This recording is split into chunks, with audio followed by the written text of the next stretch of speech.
अद पूर्णम् इदं पूर्णात् पूर्णम् उदच्यते पूर्णस्य पूर्णम् आदाय पूर्णम् एव अवशिष्यते। ओम शांति शांति शांति। प्रणाम भगवान। आत्मदर्शी बाबा नगीना साहब जी द्वारा रचित अद्भुत ग्रंथ वेदांत वचन ज्ञान कांड चल रहा है भगवान, 6ठा अध्याय, और आज एपिसोड है 40वां। तो अब यहाँ से आगे लेते हैं भगवान। फिर कहते हैं कि सत्यायन करना चाहिए, किंतु साक्षात्कार के इच्छुक यानी जिज्ञासु को ब्रह्मचर्य ही सत्यायन है, क्योंकि जो सत्य को पहुंचा दे वही सत्यायन यज्ञ होता है। ब्रह्मचर्य से यह सत्य आत्मा जाना जा सकता है, इसलिए ब्रह्मचर्य ही सत्यायन है। यह साक्षात्काराभिलाषी मतलब जिज्ञासु ब्रह्मचर्य करके ही इस सत्य आत्मा को जान लेता है। फिर कहते हैं कि मौन अच्छा है, किंतु साक्षात्कार के जिज्ञासु को ब्रह्मचर्य ही मौन है, क्योंकि आत्मा की पहचान करके ब्रह्मचर्य से ही फिर मनन करता है, इसलिए उसे ब्रह्मचर्य ही मौन है। फिर कहते हैं कि अनासकायन यज्ञ अच्छा है, अनासकायन यज्ञ अच्छा है। अनुभवाभिलाषी को ब्रह्मचर्य ही अनासकायन है, क्योंकि जिस यज्ञ से नाश न हो वह अनासकायन कहलाता है। ब्रह्मचर्य से वह अविनाशी आत्मा को जानता और पाता है, इसलिए उसे ब्रह्मचर्य ही अनासकायन है।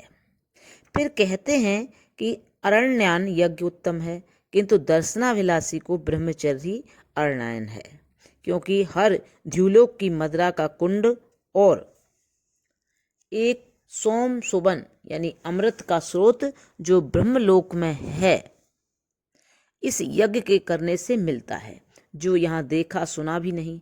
पर साक्षात्कार के आकांक्षी को जब ब्रह्मचर्य से आत्मा का साक्षात्कार होता है तो ब्रह्मलोक और उसके मदिरा के कुंड और सोम सुमन यानी अमृत के सोते रोंगे छोंगे में आ जाते हैं, इसलिए ब्रह्मचर्य ही उसे अरण्यायन है। और ये दोनों कुंड या स्रोत ब्रह्मलोक में है। ये एक प्रकार का द्युलोक का अन्न है जो यहाँ देखा सुना नहीं। उसकी लकड़ी जो ईश्वरीय या दिव्य मत देने वाली है उसे यानी मदिरा बोलते हैं। और वहाँ ही द्युलोक का अर्थात दिव्य अंगूर का एक वृक्ष है जो यहाँ संसार में देखा सुना नहीं, उसे सोम सुबन बोलते हैं। उससे जो रस निकलकर स्रोत के रूप में बहता है वही अमृत है, जिसे खाकर देवता अमर होते हैं। फिर क्योंकि इसी ब्रह्मलोक में जो यज्ञों और कर्मों से विजय नहीं होता, एक पुर नाम का स्वर्ण का बंगला है जो यहाँ किसी ने सुना देखा नहीं और ब्रह्मा ने विशेष लोगों के लिए बनवाया है, और बड़े बड़े कर्मकांडियों को भी नहीं मिलता, किंतु वे जो ब्रह्मचर्य करके आत्मा को जानते हैं मृत्यु में उसे मुफ्त पा जाते हैं। उन्हीं का वास्तविक में ब्रह्मलोक है, और वही सब लोकों में कामाचार अर्थात स्वतंत्र होते हैं, क्योंकि मृत्यु में ऐसे ज्ञानी के प्राण यहाँ उसकी आत्मा में लीन हो जाते हैं और ईश्वर के समस्त प्राण उसमें वायु के समान भर जाते हैं। वह स्वयं ईश्वर घर का मालिक हो जाता है, इसलिए वे सब उसे मुफ्त आ जाते हैं।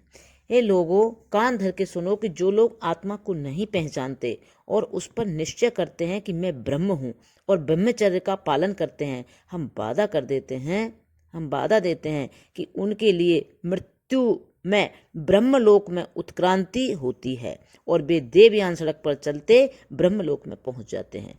क्योंकि मनुष्य के भीतर जो मांस का टुकड़ा है जिसे हृदय कमल कहते हैं, उससे बहुत सी सूक्ष्म नाड़ियां निकलती हैं और पित्त कफ बात और रक्त से भरी हुई भीतर से चतुर रंग की दिखाई देती हैं, क्योंकि कफ का रंग सफेद है, रक्त का लाल और बात का भूरा व काला पित्त का पीला, और सबकी मिलावट से ये नाड़ियां चित्त महताबी रंग की हो जाती हैं, और यह सूर्य भी सफेद लाल काले पीले रंग की किरणों से मिश्रित है।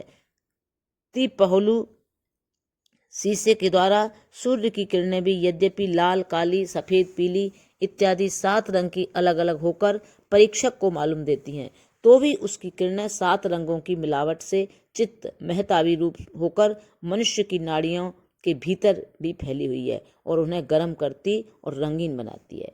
यह मत समझो कि जब सूर्य अस्त होता है तो किरणें लय हो जाती हैं। निस्संदेह सूर्य की वाही किरणें तो लय हो जाती हैं, तो भी उसकी प्राण शक्ति रूप किरणें जो संसार का जीवन है, संसार में उसी तरह फैली रहती हैं। इसलिए हम जो यहाँ मनुष्य की नाड़ियों में सूर्य की किरणें प्रविष्ट हुई विज्ञापन में वर्णन करते हैं, वही किरणें प्राण शक्ति की हैं, जिससे मनुष्य जीवित रहता है।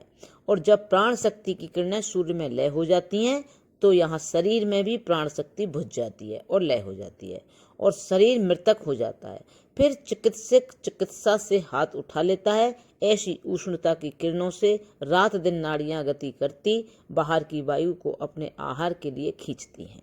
ये प्राण शक्ति की किरणें जो सूर्य से नाड़ियों में हृदय तक और हृदय के रगों की राह सूर्य तक तार तार तनी हुई है। जैसे एक बिजली का तार लाहौर से दिल्ली तक ताना जाता है, उस समय और उस बिजली के तार द्वारा आंख की झपक में खबर दी जाती है और फिर रेल लोहे की पटरियों पर दौड़ने लगती है।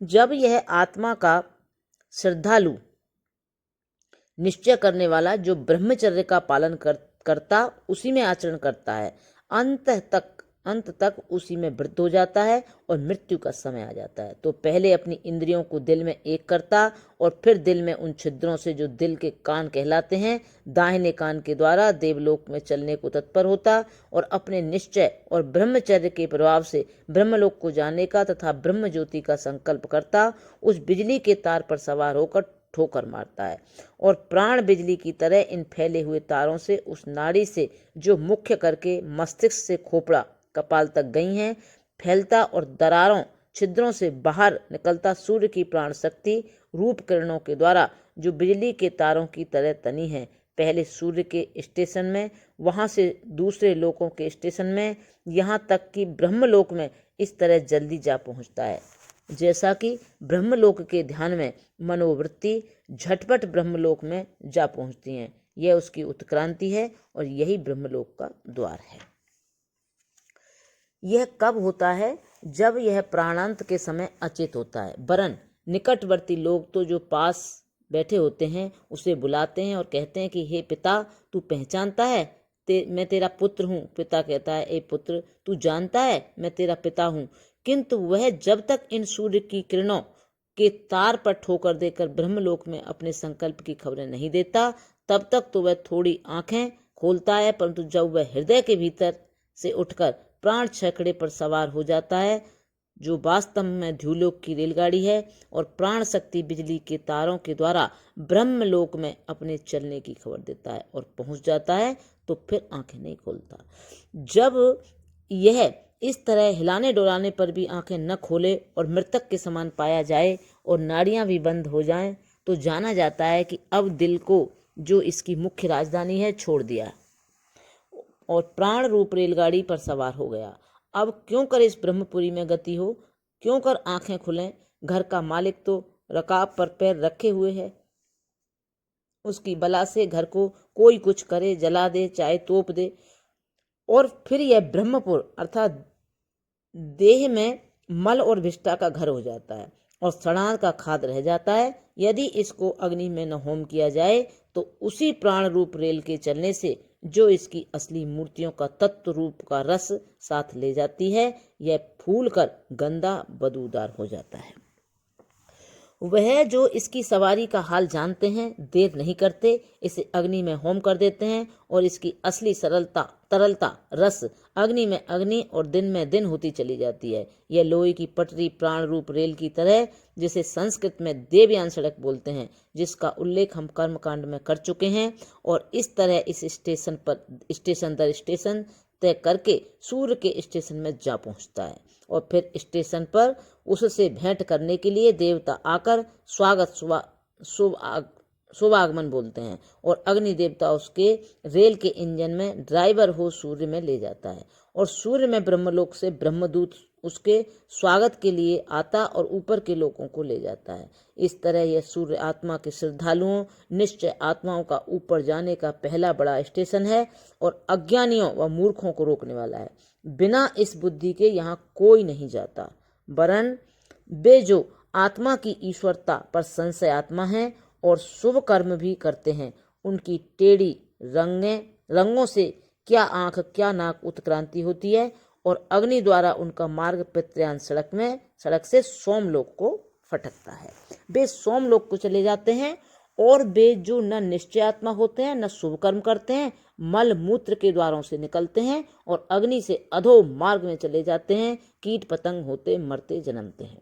किंतु वे जो इस आत्मा का परिचय पाते हैं, चाहे शुभ कर्म करें या न करें परवाह नहीं, मुआफ है। वे तो जबरदस्त लोग हैं, जबरदस्त लोग तो कहीं नहीं चलते, यूं ही ब्रह्मलोक को छीन लेते हैं। इसलिए उनको तार और रेल कुछ सहायता नहीं देती, वरन वे तो जब समय आता है अपने प्रताप और बल को दिखाते द्युलोक के साम्राज्य पर बलात्कार से अधिकार पाते हैं। यहाँ ही हृदयाकाश के भीतर क्या तारें क्या रेल क्या प्राण सभी फूंक देते हैं, क्योंकि उनके प्राण उनकी आत्मा इस तरह जल जाते हैं जिस तरह पानी की बूंदें तवे पर जल जाती हैं, और बाहर के आदि दैविक प्राण और ईश्वरीय शक्तियां वरन सारी माया उसी तरह उसके बदले खिंची चली जाती है, जिस तरह एक स्थान की वायु के हल्का होकर उड़ जाने से देश देश की हवाएं वहीं खिंच जाती हैं और उसी जगह को पूरी करती हैं।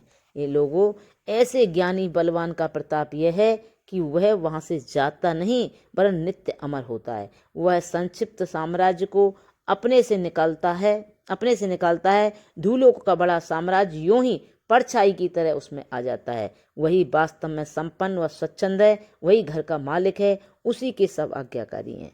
हे लोगों, हम इस विषय में प्रमाण के लिए वेद का मंत्र भी देते हैं। लिखा है कि हृदय कमल में 101 नाड़ियां हैं, उनमें से एक नाड़ी जो मस्तिष्क की खोपड़ी यानी कपाल में जा लगी है, उसमें उत्क्रांत होकर अमृत होता है। दूसरी टेढ़ी नाड़ियां दूसरे छिद्रों में हैं, वे दूसरे लोगों को जाने में उत्क्रांति के मार्ग हैं, किंतु जबरदस्त लोग स्वयं नहीं जाते और न उनके प्राण उत्क्रांत होते हैं।